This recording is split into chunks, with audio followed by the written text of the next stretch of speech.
ప్రతిరోజు స్వాధ్యాయంలో భాగంగా మరి సద్గురు తపస్వీజీ మహారాజ్ జీవిత చరిత్ర 8వ భాగంలోకి ప్రవేశిస్తున్నాం. మరి ప్రవేశించే ముందు మనందరి గురువు డాక్టర్ బ్రహ్మర్షి పితామహ పత్రిజీ గారికి, గురువులందరికీ, దివ్యాత్మ స్వరూపులకి, మరి ఇంతటి జ్ఞానాన్ని అందిస్తున్న సద్గురు తపస్వీజీ మహారాజ్ గారికి మన యొక్క ఆత్మ ప్రణామములు తెలియచేసుకుంటూ, వారందరినీ ఆహ్వానించుకుంటూ, మరి అర్థం చేసుకోవడానికి తగినటువంటి శక్తిని మనందరికీ ఇవ్వవలసిందిగా ప్రార్థిస్తూ మరి చక్కటి ఈరోజు స్వాధ్యాయంలోకి ప్రవేశిద్దాం. నిన్నటి రోజున విష్ణుదాసు గారు ఏ విధంగా మరి ఎప్పటి నుంచో చేరుకోవాలనుకున్నటువంటి మరి ఆ సముద్ర నదీ తీరాన్ని చేరాలని ఎంతో ఆశతో మరి పరశురామగుండం నుంచి నడుచుకుంటూ చివరికి అక్కడికి చేరడం, ఆ వెళ్ళే దారిలో మరి కొన్ని అద్భుతమైనటువంటి మహాత్ములని కలుసుకోవడం, మరి వారి యొక్క సాధనకి ఎటువంటి ఆటంకము కలగకూడదని మరి వారు వారి యొక్క దేహాన్ని పులిగా మార్చుకునేటువంటి శక్తిని కలిగి ఉండడం. అంటే ఈ ఎవరి అయితే ఈ యొక్క ఎలాంటి బట్టలు లేకుండా నగ్నంగా ఉన్నటువంటి సాధువులంటే ఈ బర్మా దేశంలో ఉన్నటువంటి అసహ్య భావనకి వారికి ఎటువంటి లోటు కాకుండా ఉండాలి అని వారు ఆ విధంగా కేవలము వారి జోలికి రాకుండా ఉండడానికి మాత్రమే వారు ఆ విధంగా పులి రూపాన్ని ధరిస్తున్నారని మరి అర్థం చేసుకున్నారు విష్ణుదాస్ గారు. అంతేకాకుండా ఒకానొక ఆ గుహలో ఒక గుహ నుంచి ఒక గుహ నుంచి మారుకుంటూ 21 గుహలు దాటిన తర్వాత ఒకానొక మహాత్ముడి యొక్క ముఖము మరి ఎలుగుబంటి రూపంలో కూడా ఆయన చూడడం జరుగుతుంది. మరి ఇలాగా ఎంతో మంది మహానుభావులని ఈ మార్గ మధ్యలో అనేక మంది బౌద్ధ సన్యాసులను వారి యొక్క ఆశ్రమాలలో వారి యొక్క ఆ రిక్వెస్ట్ మేరకు ఒక నెల రోజులు అలా ఉంటూ మొత్తానికి తమ యొక్క యాత్రను కొనసాగించుకుంటూ ఉన్నారు విష్ణుదాస్ గారు. అదే నేపథ్యంలో చక్కగా ఆ బర్మా వాళ్ళ లాంగ్వేజ్ని కూడా చక్కగా నేర్చుకుంటూ ఎంతో చక్కగా మరి ముందుకు వెళ్తూ ఉన్నారు. ఈరోజు దాని కంటిన్యూషన్ చూద్దాం మై డియర్ ఫ్రెండ్స్. మరి ఈ విధంగా మరి తిరిగి పరశురామగుండం ఎలాగైనా సరే చేరుకోవాలి అన్నటువంటి తలంపుతో మాండాలే నగరం వీధుల వెంట నడిచి వెళుతూ ఉన్నారు విష్ణుదాసు గారు.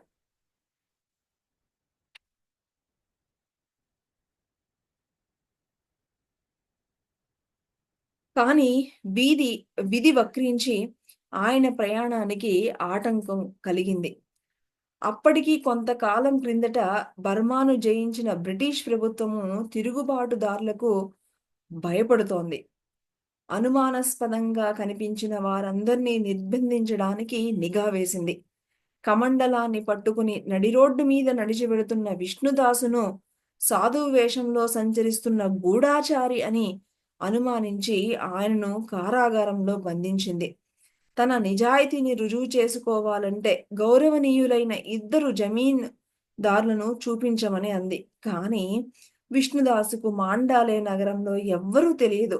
అందుచేత ఆయన 10 రోజులు జైలులోనే నిర్బంధించబడ్డారు. మరి అప్పటి రోజుల్లో మరి ఇంకా బ్రిటిష్ ప్రభుత్వము వారి మీద తిరుగుబాట్లకి ఎక్కడా అని చెప్పేసి అందరినీ అనుమానిస్తూ ఉందన్నమాట. ఆ టైంలో ఈయన కూడా ఒకానొక సన్యాసి వేషంలో తిరుగుతున్నాడు, ఈయన ఒక గూఢాచారి అనుకుని ఈయన్ని ఒక జైలులో పెట్టి నిర్బంధించడం జరిగింది. మరి జైలు నుంచి విడిపించాలి అంటే గనక ఆ యొక్క మాండాలే నగరంలో ఎవరైనా 2 పెద్దవాళ్ళు ఎవరైనా తెలిసి చెప్తే గనక మరి ఆ జైలు నుంచి విడిపిస్తామని చెప్పడం జరిగింది. కానీ ఎవ్వరూ కూడా ఆయనకి అక్కడ తెలీదు. మాండాలే నగరంలో ఎవరు కూడా ఈయనకి ఎవరు తెలీదు. ఆ విధంగా మరి 10 రోజులు అదే విధంగా జైల్లో ఉండవలసి వచ్చిందనమాట. ఆందోళన కానీ, విచారం కానీ లేకుండా నిశ్చితంగా కారాగారంలో కాలం గడిపేశారు. ఇది మై డియర్ ఫ్రెండ్స్.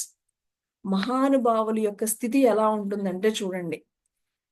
మనము 1 గంట, 2 గంటలు ధ్యానం చేసేసి, నాకు ఎలాంటి అనారోగ్యాలు రాగూడదు, నాకు ఎలాంటి కష్టాలు రాగూడదు, నాకు ఏమీ రాగూడదు, నేను రోజు గంట ధ్యానం చేస్తున్నాను, నాకెందుకొచ్చింది? నాకెందుకు జ్వరం వచ్చింది? నాకింకా ధ్యానం చేస్తుంటే నాకెందుకు ఇంకా కష్టాలొచ్చాయి? అని మనం ఎంతో మందిని ప్రశ్నిస్తూ ఉంటాం. చూడండి, ఇలాంటి మహానుభావులు విష్ణుదాసు వంటి మహానుభావులు మరి ఒకే చోట 6 సంవత్సరాలు ఏకధాటిగా కూర్చుని తపస్సు చేసిన వారు, మరి 7 సంవత్సరాల కాలం మరి బర్మాలో మరి ఒకానొక గుహల్లో కూర్చుని సాధన చేసినటువంటి ఇలాంటి మహానుభావులకి కూడా ఎలాంటి పరిస్థితులు ఎదురవుతున్నాయో చూడండి. మరి ఇలాంటి మహానుభావుల్ని మరి జైల్లో పెట్టడం ఏంటి? అవి అన్నీ గూడా పరీక్షలు మై డియర్ ఫ్రెండ్స్. అలాంటి పరిస్థితుల్లోనే మనం ఏ విధంగా మనం ప్రవర్తిస్తున్నాము అనే దానికి ఇవన్నీ గూడా పరీక్షల కింద భావించవచ్చు. ఆయన చూడండి, మరి నరమాంస భక్షకులుకి చిక్కినా కూడా అక్కడ గూడా ఆయన చేసిందేంటి? ధ్యానమే. ఆ! మరి ఇప్పుడు జైల్లోకెళ్ళి చక్కగా 10 రోజులు ఆయన్ని బంధిస్తే ఆయన అక్కడ గూడా హ్యాపీగా అసలు ఏ మాత్రము లేకుండా అక్కడ గూడా హాయిగా కూర్చుని చక్కగా ఆయన ధ్యానం చేసుకుంటున్నారట. చూడండి ఇది. మనము ఎలాంటి పరిస్థితులు ధ్యానం చేసినంత మాత్రాన మనకి కష్టాలు, బాధలు రావు అని కాదు. డెఫినెట్‌గా మరి ఈ భూమి మీద జన్మ తీసుకున్న ప్రతి ఒక్కరికి కూడా అనేక రకాలైనటువంటి వారి యొక్క స్థితిని బట్టి వారికి ఛాలెంజెస్ అనేవి ఎదురవ్వడం అనేది సహజము. మరి ధ్యానం చేస్తున్నాను ఎందుకొస్తున్నాయి? ధ్యానం చేయడం వల్ల వాటిని ఎదుర్కోగలిగేటువంటి శక్తి వస్తుంది. సహనం వస్తుంది అన్న విషయాన్ని మనం ఇక్కడ నేర్చుకోవాలి. ఇప్పుడు చూడండి, మరి ఈయన అంతటి యోగీశ్వరుడిని, అంతటి తపస్వీజీ మహారాజునే మరి జైల్లో నిర్బంధించారు అంటే, ఆయన ఏ మాత్రము విచారం లేకుండా నిశ్చింతగా కారాగారంలో కాలం గడిపారు. మహానుభావుల నుంచి మనం నేర్చుకోవాల్సింది ఇదే. ఎలాంటి ప్రాబ్లమ్స్ వచ్చినా, ఎలాంటి స్థితి వచ్చినా కూడా ఏ మాత్రము భయపడకుండా నిశ్చింతగా ఆయన చక్కగా కాలం గడిపేశారు. కారాగారపు గది అయిన కొలను ఒడ్డున ఉన్న గుహ అయినా ఆయనకి ఒక్కటే. అంతే కదా! ఆయనకి నది పక్కన కూర్చున్నా అదే ధ్యానము. కారాగారంలో కూర్చున్నా ఒకటే ధ్యానం. మరి ఆహ్, గుహలో కూర్చున్నా కూడా ఆయనకి అదే ధ్యానం. మనమేమంటాము? తెలియకపోతే, నాకు కూర్చున్నాను, నన్ను చాలామంది డిస్టర్బ్ చేసేస్తున్నారు. నన్ను సరిగ్గా కూర్చొనివ్వడం లేదు. మా ఇంట్లో వాళ్ళు సహకరించడం లేదు. లేకపోతే నేను మా ఇంట్లో ఉంటేనే బాగా ధ్యానం కుదురుతుంది. చూడండి, మహానుభావులకి ఆ ప్లేసు, ఈ ప్లేసు అనేముండదు. ఒకానొక స్థితికి వెళ్ళిన తర్వాత వాళ్ళకి ఎక్కడ అయినా సరే ఒకటే ధ్యానం మై డియర్ ఫ్రెండ్స్. ఒకటే ఆ స్థితి వాళ్ళకి వస్తుంది. ఇది మనం మహానుభావుల నుంచి మనం నేర్చుకోవాల్సినటువంటి విషయాలు. ఇక 10వ రోజు ఉదయం కృష్ణ భగవానుడు సాక్షాత్కరించి, "మహాత్మా, నువ్వు ఈరోజు విడుదలవుతావు. నువ్వు వ్రజభూమికి వెళ్ళి అక్కడ స్థిరపడాలి" అని చెప్పాడు ప్రభు. కారాగారం నుంచి విడుదల కాగానే తమ ఆజ్ఞను తప్పకుండా పాటిస్తాను అని జవాబు చెప్పాడు విష్ణుదాసు. చూడండి, ఎవరూ లేని వారికి భగవంతుడే దిక్కంటారు కదా! మరి ఆ సాక్షాత్తు మరి ఆ యొక్క మరి కృష్ణ భగవానుడే సాక్షాత్కరించి కనిపించి, "ఈరోజు నిన్ను విడుదల చేసేస్తారు. నువ్వక్కడి నుంచి ఎక్కడికి వెళ్ళాలని చెప్తున్నారు? వ్రజభూమికి వెళ్ళాలి" అని చెప్పారు. సరే పరమాత్మ, అలాగే మీరు చెప్పినట్లే చేస్తాను. విడుదలవ్వగానే నేను అక్కడి నుంచి వెళతాను. మీరు చెప్పిన చోటికే వెళ్తాను అని చెప్పడం జరిగిందనమాట. మీ ఆజ్ఞను తప్పకుండా శిరస వహిస్తాను అని ఎంతో భక్తిపూర్వకంగా శ్రీకృష్ణ భగవానుల వారికి సమాధానం చెప్పారు. ప్రభు మరి కారా మరి కృష్ణ పరమాత్మ అలా చెప్పి వెంటనే అంతర్ధానం అవ్వడం జరిగింది. తర్వాత పరమాత్మ బర్మాలో గల ఒక ప్రసిద్ధ వ్యక్తి రూపంలో జైలు అధికారి ముందు ప్రత్యక్షమయ్యి, "నువ్వు బందీగా ఉంచిన మహాత్మునికి జామీనుగా ఉండడానికి నేను వచ్చాను. నా దగ్గర పూచీకత్తు కట్టించుకుని అతన్ని విడుదల చేయండి" అని చెప్పాడు. అధికారి సన్యాసి కోసం కబురు పంపాడు. రక్షక భటులు సన్యాసిని తీసుకువచ్చి అధికారి ముందు ఉంచారు. "ఈ సన్యాసి మీకు తెలుసా?" అని ఆ ప్రముఖ వ్యక్తిని ప్రశ్నించారు జైలు అధికారి. "అవును, చాలా కాలం నుంచి తెలుసు. ఇతని యోగక్షేమాలు నేను చూసుకుంటూ ఉంటాను. అని అధికారి చూపిన జామీ పత్రంపై సంతకం చేశాడు లీలా మానుష. మరి చూడండి, కృష్ణ పరమాత్ముల వారే మరి ఒకానొక అక్కడ అక్కడ ఉన్నటువంటి ఒకానొక ఉన్నతమైనటువంటి ఆహ్, ఆహ్, ఈయనకి విడిపించడానికి అని చెప్పేసి వచ్చి ఆయనకి జామీను పత్రంపై సంతకం చేసి మరి ఈయన్ని విడిపించడం జరిగింది. మహానుభావులంటే చూడండి, భగవంతుడు ఏ విధంగా సహకరిస్తాడు అనేది తెలుస్తుంది. ఒకానొక అక్కడ అక్కడ అక్కడ ఉన్నటువంటి బర్మాలో ఉన్నటువంటి ఒకానొక ప్రముఖ వ్యక్తి వేషధారణలో శ్రీకృష్ణ పరమాత్ములు సాక్షాత్తు వచ్చి ఈయనకి జామీను ఇప్పించడం అనేది జరిగిందనమాట. మరి అలా చేయడం మూలాన మరి ప్రముఖ మరి ఆహ్, అధికారి కూడా ఆమోదించడం జరిగింది. ప్రముఖ వ్యక్తి రూపంలో వచ్చిన శ్రీకృష్ణ పరమాత్మ బయటకు వెళ్ళిపోయారు. విష్ణుదాసును విడుదల చేసి, "ఇక నీ దారిన నువ్వు వెళ్ళవచ్చు" అని చెప్పారు జైలు అధికారి. మరి మరి మరి ఇంకా ఈయనకి అర్థమైపోయింది. విష్ణుదాస్‌కి అర్థమైపోయింది. ఆయన వచ్చింది ఎవరో కాదు, సాక్షాత్తు కృష్ణ భగవానుడే నా కోసం వచ్చాడు అని ఆయన స్మరించుకుంటూ ఇక పరశురామ గుండం వైపు ప్రయాణం మరి సాగించడం జరిగింది. ఈ విధంగా మరి ఆ బర్మాలో జైల్లో పెట్టినటువంటి విష్ణుదాసుల వారిని సాక్షాత్తు శ్రీకృష్ణ పరమాత్ముడే వచ్చి ఈయన్ని విడిపించడం అనేది జరిగింది. ఇది ఒక అద్భుతమైనటువంటి లీల మై డియర్ ఫ్రెండ్స్. ఇది అందరికీ అన్ని చోట్ల ఎప్పుడూ జరిగేది కాదు. అందుకనే వీటిని భగవంతుడు చేసే వీటిని మరి లీలలు అని కూడా అంటూ ఉంటాం. మరి తనకు కాయకల్ప చికిత్స చేసి పునరుజ్జీవాన్ని ప్రసాదించినటువంటి మహాత్ముని కలుసుకోవాలన్న కోరికతో ఐరావతి నదీ తీరాన ఎక్కడా కూడా ఆగకుండా త్వరగా నడిచి చివరికి గమ్యస్థానాన్ని చేరుకున్నాడు. కొండను ఎక్కి తాను ఇంతకు ముందు కాయకల్ప చికిత్స పొందిన కుటీరాన్ని చూశాడు. అందులో ఎవ్వరూ లేరు. మహాత్ముడు నివసించిన రెండవ కుటీరానికి వెళ్ళాడు. అది శిథిలమైపోయింది. మహాత్ముని ఆచూకీ తెలుసుకోవడానికి చాలా ప్రయత్నించాడు. మహాత్ముడు ఎక్కడికి వెళ్ళిపోయాడో ఎవ్వరూ కూడా చెప్పలేకపోయారు. మరి పరశురామగుండంలో ఎవరైతే ఈయన్ని ఆ వృద్ధ శరీరాన్ని ఒక యవ్వనమైనటువంటి శరీరంగా మార్చినటువంటి ఆ మహాత్ముడిని కలుసుకోవడానికి ఎంతో ఉత్సాహంగా మరి బర్మా నుంచి తిరిగి ఆ పరశురామగుండం చేరి ఆ కొండెక్కి అంతకు ముందున్నటువంటి ఆ 2 కుటీరాలు చూస్తే అవి 2 కూడా శిథిలమైపోయి ఉన్నాయన్నమాట. అయితే అది ఎక్కడికెళ్లారు ఈ మహాత్ములని ఎంతమందిని విచారించినా ఏ మాత్రము కూడా ప్రయోజనం లేకుండా పోయింది. అయితే పూర్వం నివసించిన కుటీరంలో కొంతకాలం మళ్ళా కానీ అక్కడే ఉండి విశ్రాంతి తీసుకుని ఆయన ఆ కుటీరంలో నివసిస్తూ ఉండగా ఒక అద్భుతమైనటువంటి సంఘటన జరిగింది. విష్ణుదాసు కుటీరంలో నిద్రపోతూ ఉన్నాడు. ఆయనకు ఒక అసామాన్యమైనటువంటి కల వచ్చింది. స్వప్నంలో గురునానక్ దర్శనమిచ్చాడు. గురునానక్ ఆయనతో మాట్లాడలేదు. సన్యాసి తలపై జడల నుంచి జడలుగా కట్టిన సన్యాసి ఆ జడల నుంచి 2 జడలు కత్తిరించేశాడు. అంతటితో కల చటుక్కున మాయమై సన్యాసికి మెలకువ వచ్చింది. లేచి కూర్చుని తలను తుడుచుకున్నాడు. 2 జడలు తన ఎదురుగా భూమి మీద పడి ఉండడాన్ని గమనించాడు. చూడండి, ఈయన కలలో ఏమనిపించిందంటే సాక్షాత్తు గురునానక్కే వచ్చి ఆ పైనున్నటువంటి 2 జడలని కత్తిరించినట్టు వచ్చిన వెంటనే లేచి ఇంకా కళ మాయమైపోయింది. కూర్చున్నాడు. కూర్చుని చూస్తే నిజంగానే ఎదురుగానే ఆ 2 జడలు కత్తిరించి ముందు కనిపించాయన్నమాట. భూమి మీద పడి ఉండడాన్ని గమనించాడు. గురునానక్ మహారాజు స్వప్నంలో దర్శనం ఇచ్చిన తన 2 జడలు కత్తిరించడం తనను శిష్యుడిగా స్వీకరించడానికి ఒక చిహ్నమని ఈయన అనుకున్నారు.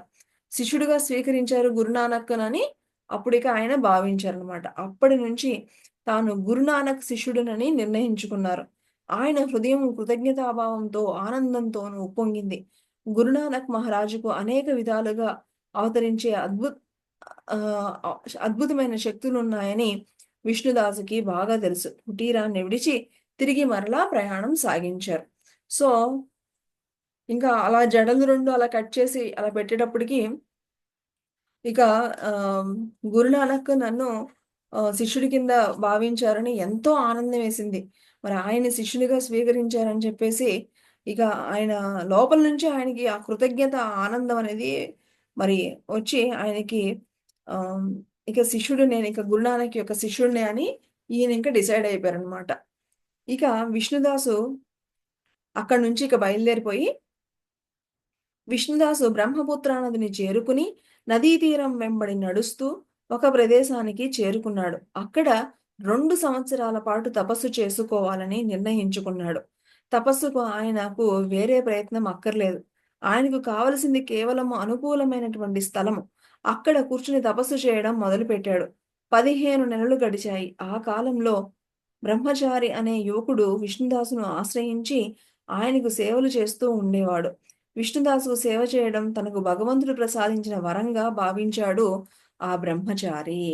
సో, ఈ విధంగా గురునానక్ కలలో కనిపించాక అక్కడి నుంచి పరశురామగుండం నుంచి ఎక్కడికి చేరారు? బ్రహ్మపుత్ర నదిని చేరుకుని మరి అక్కడ 2 సంవత్సరాలు తపస్సు చేసుకోవాలని ఒక ప్లేస్ చూసుకొని నిర్ణయించుకోవడం జరిగింది. అయితే అక్కడ ఆహ్ 15 నెలలు అలాగా చేయడం జరిగింది. అయితే ఈ లోపల మళ్ళా ఒక యువకుడు మరి ఈయనకి శిష్యుడిగా వచ్చి ఈయనకి సేవలు చేయడం ప్రారంభించాడనమాట. 2 సంవత్సరాలు ఈయన అనుకున్నట్లుగా 2 సంవత్సరాల కాలం గూడా పూర్తయింది. బ్రహ్మచారి సేవలు పొందుతూ అక్కడ మరికొంత కాలం గడిపాడు విష్ణుదాసు. అప్పుడు ఒక అద్భుతమైన సంఘటన జరిగింది.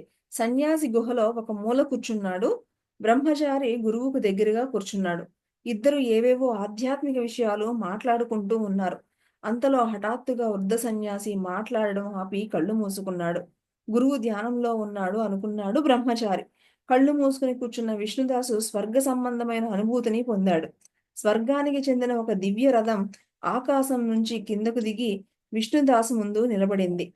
రథం నుంచి 2 దేవదూతలు దిగి సన్యాసితో మిమ్మల్ని తీసుకురమ్మని మా ప్రభువు ఆజ్ఞ. రండి, ఆ రథంలో కూర్చోండి అని చెప్పారు. సన్యాసి రథం మీద కూర్చున్నాడు. స్వర్గంలో ఒక సుందర భవనం ముందు రథాన్ని ఆపి ఆ సన్యాసిని తీసుకువెళ్ళి యమధర్మరాజు ముందు నిలబెట్టి, మహాత్మా, మిమ్మల్ని ఆహ్వానించడానికి అదిగోండి యమధర్మరాజు అని సన్యాసితో చెప్పాడు. యమధర్మరాజు సన్యాసిని చూసి ఆర్య ఆర్య మీరు ఇక్కడికి ఎందుకు వచ్చారు అని ప్రశ్నించాడు. దేవదూతలు తనను గుహ నుంచి ఇక్కడికి తీసుకువచ్చినట్లు సమాధానం చెప్పాడు. సన్యాసి అప్పుడు దేవదూతలపై తిరిగి మీరిద్దరూ పొరపాటు చేశారు. నేను తీసుకురమ్మన్నది ఈ మహాత్ముని కాదు అని వాళ్ళని చెప్పడం జరిగింది. చూసారా? మనము సినిమాల్లో చూస్తూ ఉంటాం గదా! అలాగే జరిగింది.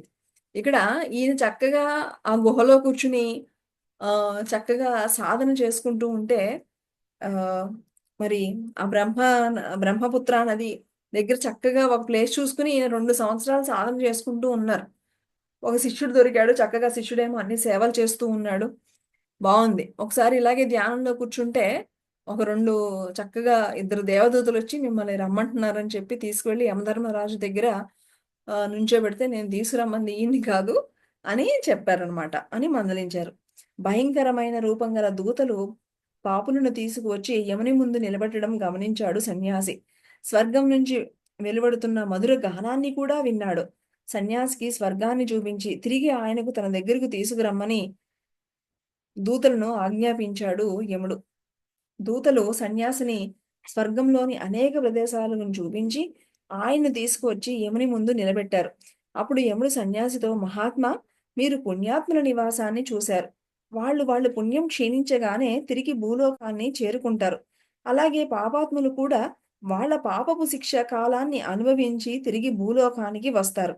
ఇక్కడ ఎవ్వరూ కూడా శాశ్వతంగా ఉండరు.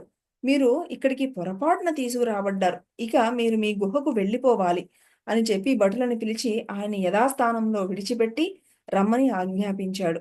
దూతలు ఆయన రథం మీద కూర్చోబెట్టి మరి గుహ దగ్గరికి తీసుకువచ్చారు.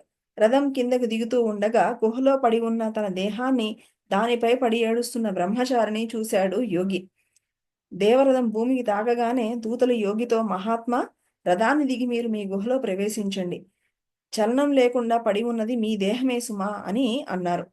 సో, బై మిస్టేక్ మనం సినిమాలో చూస్తూ ఉంటాం గదా! అలాగే మరి ఈ యోగిని గూడా బై మిస్టేక్ తీసుకెళ్లారు. ఎలాగో తీసుకెళ్లారు గదా అని చెప్పేసి స్వర్గము, నరకము అన్నీ చూపించేశారు వీళ్ళు చక్కగా. చూపించేసినప్పుడు అప్పుడు యమధర్మరాజు గారు అన్నారు. ఏమని హ్మ్, పుణ్యం చేసుకుంటేనేమో స్వర్గంలో ఆ పుణ్య టైం అంతా గూడా ఉంటారు. అది అయిపోగానే మళ్ళా భూమి మీదకొచ్చేస్తారు. అలాగే పాపం చేసుకున్నా కూడా వాళ్ళు పాపం యొక్క కర్మలన్నీ గూడా ఇక్కడ అన్నీ అనుభవించేసి అయిపోయాక మళ్ళా భూమి మీదకెళ్తారు. ఈ విధంగా జరుగుతుంది మహాత్మా అని చెప్పేసి, మీరు ఇలా కాదు, మీరు బై మిస్టేక్ మీరొచ్చారు. కాబట్టి మళ్ళా మీరు మీ యొక్క గుహలోకి వెళ్ళిపోండి అంటే, గుహలోకి వెళ్ళిపోగానే అక్కడ అప్పటికే ఆ దేహం పడిపోయి ఉంది. ఆ దేహం మీద వాళ్ళ శిష్యుడు పడి పడి ఏడుస్తున్నాడనమాట. యోగి నేలపై కాలు మోపగానే రథంలో మహాదూతలు అదృశ్యమైపోయారు. సరిగ్గా అదే సమయానికి యోగి కళ్ళు తెరిచి తన శరీరాన్ని కదిలించాడు. బ్రహ్మచారి అది గమనించి యోగిని చటుక్కున కౌగలించుకున్నాడు. అంత ఆశ్చర్యంగా గురువు తిరిగి బ్రతికినందుకు బ్రహ్మచారి ఆనందానికి ఇక అంతే లేదు. మరి చనిపోయాడనుకున్నటువంటి గురువుగారు మళ్ళా బతికినందుకు ఆయనకి శిష్యుడికి ఎంతో ఆనందం. గురు మహారాజ్, మీరు తిరిగి బ్రతికారు. నాకు ఎంతో ఆనందంగా ఉంది. అది మీకు ఎలా సాధ్యమైందో చెప్పండి. అసలు జరిగిన విషయం ఏమిటి అంటే, మీరు అలా కళ్ళు మూసుకోగానే మీ శరీరం పక్కకి ఒరిగిపోయింది. అది గమనించి నేను మీ దేహాన్ని ముట్టుకున్నాను. అది ఏమో చల్లబడిపోయింది. మీ నాడి కూడా చూశాను. అది కూడా ఏమీ కొట్టుకోవట్లేదు. ఆగిపోయింది. అప్పుడు నేను మీరు మరణించారని అనుకున్నాను. చంటి పిల్లవాడిలాగా ఏడ్చాను. అలా కొంతసేపు ఏడ్చి, ఏడ్చి చివరికి కట్టిపుల్లలు ఏరి తెచ్చి చితిని గూడా పేర్చాను. మీది భారీ శరీరం కావడం వల్ల మీ దేహాన్ని నేను లేపలేకపోయాను. ఎవరైనా ఇటువైపు వస్తారేమోనని నిరీక్షిస్తూ నిలబడ్డాను. ఇంతలో మీ శరీరం మళ్ళా కదిలింది. మీరు కళ్ళు తెరిచారు. అయ్యం! నేను తొందరపడి ఉంటే కొంపలు మునిగిపోయాయి గురువుగారు అని ఆ శిష్యుడు అన్నాడు. ఇక బ్రహ్మ యోగిపై పితృభావం, గురుభావం గల సున్నితమైనటువంటి మనస్సు తనకు సంభవించిన అద్భుతమైన అనుభవాన్ని శిష్యుడికి వివరించాడు విష్ణుదాసు. అది విని ఆశ్చర్యపోయాడు బ్రహ్మచారి. తాను తొందరపడి గురువు దేహాన్ని దహనం చేయనందుకు సంతోషించాడు. ఆత్మ శరీరం కంటే భిన్నమైనదని, ప్రతి వ్యక్తి ప్రధానంగా ఆత్మయే అని ఈ సంఘటన ఇక్కడ క్లియర్‌గా తెలుస్తుంది. దేహం ఉండదు గానీ ఆత్మ శాశ్వతం అనే విషయము ఇక్కడ మరొక్కసారి మనకిక్కడ తేటతెల్లమవుతుంది. ఇలాగా కొన్ని రోజులు గడిచాయి. నవకంఠ సిద్ధి యొక్క శక్తిని తెలుసుకోవాలి అని, ఆ విద్యను అభ్యసించాలని సంకల్పం కలిగింది సన్యాసికి. ఆ విషయం బ్రహ్మచారితో చెప్పాడు. ఆ విద్య పరమానంద అనే విశిష్టమైన యోగికి తెలుసని చెప్పాడు. ఆయన ఎక్కడ నివాసం ఉంటారో కూడా తెలియచేశాడు. అప్పుడు సన్యాసి శిష్యుడితో, బ్రహ్మచారి, నువ్వు తపస్సు చేసుకుంటూ ఇక్కడే ఉండు. నేను పరమానంద యోగి పుంగవుల ఆశ్రమానికి వెళ్ళి ఆ విద్యను నాకు నేర్పమని అర్థిస్తాను అని చెప్పి, ఆహ్, ఏం విద్య?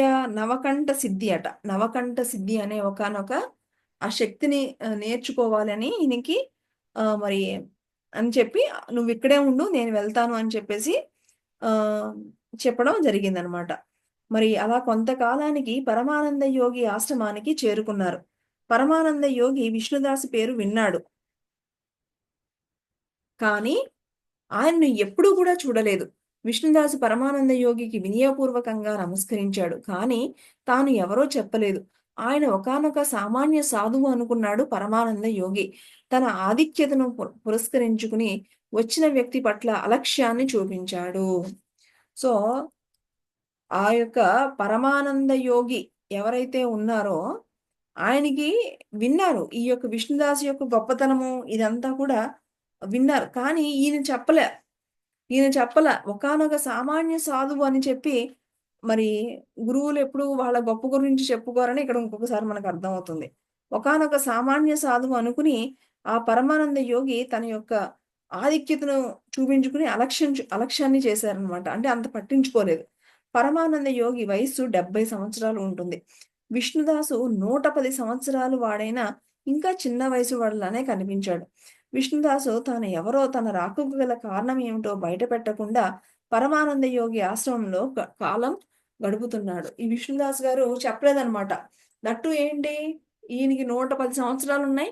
ఆయనకేమో 70లో ఉన్నాయి. ఏ మాత్రము చెప్పలేదనమాట. సో, ఇలాగే ఒకానొక సామాన్య సాధువులాగానే ఆయన దగ్గర కాలం గడుపుతూ ఉన్నారు. కొన్ని వారాలు గడిచిపోయినా గురువు తిరిగి రాలేదని ఆందోళన చెందుతూ బ్రహ్మచారి పరమానంద యోగి ఆశ్రమానికి వచ్చాడు. బ్రహ్మచారి ఆశ్రమంలో అడుగుపెట్టేసరికి పరమానంద యోగికి ఒక ఎత్తైన తిన్నెపై మరి ఆసనం వేసి కూర్చోబెట్టారు. బ్రహ్మచారి శిష్యుడు ఇంకా గురువుగారు రాలేదు, రాలేదు అని మరి పరమానంద ఆశ్రమంకెళ్ళేప్పటికి ఈ ఈ శిష్యుడికేమో వాళ్ళు చాలా చక్కగా గౌరవ మర్యాదలతో చూసుకుంటూ ఉన్నారనమాట. బ్రహ్మచారి విష్ణుదాసుకు సాష్టాంగ నమస్కారం చేసి, ఇంతకాలమైన గురువు తన నివాసానికి ఎందుకు రాలేదోనని కలవరపడుతూ తాను ఇక్కడికి వచ్చినట్లు చెప్పాడు. పరమానంద యోగి దగ్గర తాను ఇంకా ఆ విద్యను నేర్చుకోలేదని చెప్పాడు విష్ణుదాసు. గురు శిష్యుల సంభాషణ అంత అగమ్యగోచరంగా ఉంది పరమానంద యోగికి. పరమానంద యోగి విష్ణుదాసు గురించి విన్నారు. కానీ ఈయనేమో చెప్పలేదు. నేనే విష్ణుదాసుని చెప్పకపోయేసరికి ఒకానొక సామాన్య సాధువు అనుకుని చాలా అలక్ష్యంగా ఏమీ చెప్పకుండా అలా పక్కన వెళ్ళడం జరిగింది. అయితే తన శిష్యుడు వచ్చి ఇలా మాట్లాడేటప్పటికి ఆ పరమానంద యోగికి కొంచెము ఏమీ అర్థం అవ్వలేదన్నమాట. బ్రహ్మచారి పరమానంద యోగితో పరిచయం ఉంది. "పరమానందజీ, మీ దగ్గర నవకంఠ సిద్ధి విద్యను అభ్యసించడానికి మా గురుదేవులు విష్ణుదాస్ మహారాజు గారు వచ్చారు" అంటూ బ్రహ్మచారి ఇంకా ఏదో చెప్పబోతూ ఉండగా, "ఏమిటి? నేను చాలా కాలం నుంచి దర్శించుకోవాలనుకుంటున్న మహాత్ములు విష్ణుదాస్ మహారాజుల వారు వీరేనా?" అని ఆయన అడిగారనమాట. "ఏంటి? అవునా? నేనెప్పటినుంచో ఆయన దర్శించుకోవాలని ఎంతో ఆసక్తితో ఉన్నాను. ఆయన ఈయన?" అని అంటూ చటుక్కున మరి దిగి నేలపై నిరాడంబరంగా కూర్చున్నటువంటి ఆ వినయశాలి విష్ణుదాసు పాదాలు పట్టుకుని, "స్వామి, నన్ను క్షమించండి. మీ పేరు చెప్పకపోవడం వల్ల మిమ్మల్ని నేను ఎంతో అలక్ష్యం చేశాను. నిండు కొండ తొణకదు అన్న యథార్థాన్ని ఇప్పుడు నేను గుర్తించాను. నాకు కనువిప్పు కలిగించారు. మిమ్మల్ని దర్శించి నా అభివాదాలు అర్పించుకోవాలని ఎప్పటినుంచో అభిలాషపడుతున్నాను. మీకు పూర్వ ఋషుల కోవకు చెందిన మహోన్నతులు. మీరు ఎంతో గొప్ప మహోన్నతులు. నేను తెలియక చేసినటువంటి ఘోరమైనటువంటి తప్పును నన్ను క్షమించండి" అని పశ్చాత్తాపంతో వణికిపోతూ ప్రాధేయపడ్డాడు. పరమానంద యోగి అప్పుడు విష్ణుదాస్ పరమానందయ్య మహారాజ్, నేను మీ దగ్గర విద్య నేర్చుకోవడానికి వచ్చాను. వయసులో నేను మీకంటే పెద్దవాడినే అయినా మీరు నాకు ఇప్పుడు గురువులు. అవమానపడడానికి ఇందులో ఏం జరిగింది? ఏమీ విచారించకండి అని చక్కగా ఆ యొక్క యోగిని చక్కగా సమాధానపరిచారు. విష్ణుదాసు ఇంకా ఇలా అన్నారు. "పరమానంద మహారాజ్, దేనికైనా సమయం రావాలి. ఆ సమయం కోసమే నేను ఇన్ని రోజులు మీ ఆశ్రమంలో వేచి ఉన్నాను." అప్పటి నుంచి పరమానంద యోగి అణుకుతో ప్రవర్తిస్తూ వచ్చాడు. విష్ణుదాసును పువ్వులతో పూజించాడు. ఆయన పాదాలు కడిగి, "మహాత్మా, నాకు తెలిసిన విద్యను మీకు తప్పకుండా బోధిస్తాను" అని చెప్పి నవకంఠ సిద్ధి విద్యను నేర్పించారు. సో, అప్పటి వరకు తెలీదు గదా! తెలియక ఈయనతో అన్ని సేవలు చేయించుకున్నాడు ఆయన గూడా. చక్కగా ఆయన పాదాలు కడిగి అన్ని సేవలు జరిగిన తర్వాత ఇప్పుడు తెలిసిన వెంటనే ఇంకా ఆయనకి ఆ నవకంఠ సిద్ధి విద్యను నేర్పించడం జరిగిందనమాట. కొన్ని రోజులు తన ఆశ్రమంలో ఉండమని విష్ణుదాసును బ్రహ్మచారిని కోరాడు పరమానంద యోగి. ఆయన కోరికపై విష్ణుదాసు తన బర్మా యాత్ర విశేషాలు, పరశురామగుండం వద్ద పొందిన కాయకల్ప చికిత్స వివరాలు అన్నీ గూడా తన సుదీర్ఘ జీవయాత్రలో జరిగినటువంటి అద్భుతమైన సంఘటనల గురించి చక్కగా వివరించారు. అది విని పరమానంద యోగి, ఆయన శిష్యులు ఎంతో ఆశ్చర్యపోయారు. కొన్ని రోజుల తరువాత విష్ణుదాసు బ్రహ్మచారి అంతకుముందు ఉన్న గుహకి తిరిగి వెళ్ళిపోయారు.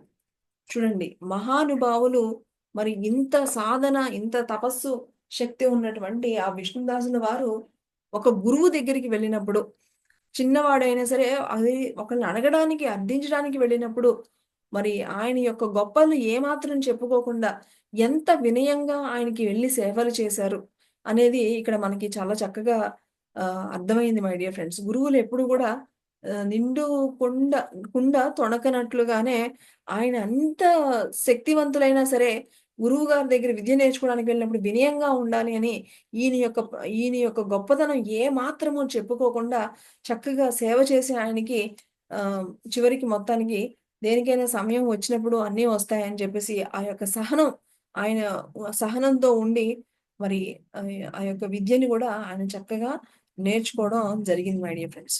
ఇది మరి ఈరోజు మనము ముఖ్యంగా ఆహ్,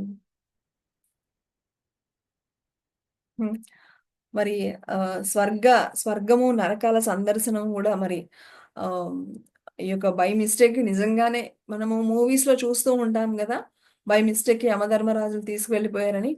కానీ ఇవన్నీ గూడా నిజాలే అని మళ్ళా ఇక్కడ మనకి ఇంకొకసారి విష్ణుదాసుల వారిని యమధర్మరాజుల వారు తీసుకువెళ్ళి బై మిస్టేక్ మిమ్మల్ని వచ్చేసాము మమ్మల్ని అని చెప్పి మళ్ళా తిరిగి వదిలేయడం అనేది ఒకానొక గొప్ప విషయం. అలాగే మరి సాక్షాత్తు ఈయన్ని విడిపించడానికని శ్రీకృష్ణుల వారే సాక్షాత్తు వచ్చి ఆ జైలు అధికారులకి ఇవ్వవలసినవన్నీ గూడా ఇచ్చి చక్కగా ఆయన్ని విడిపించడం అనేది ఒక అద్భుతమైనటువంటి లీల మై డియర్ ఫ్రెండ్స్.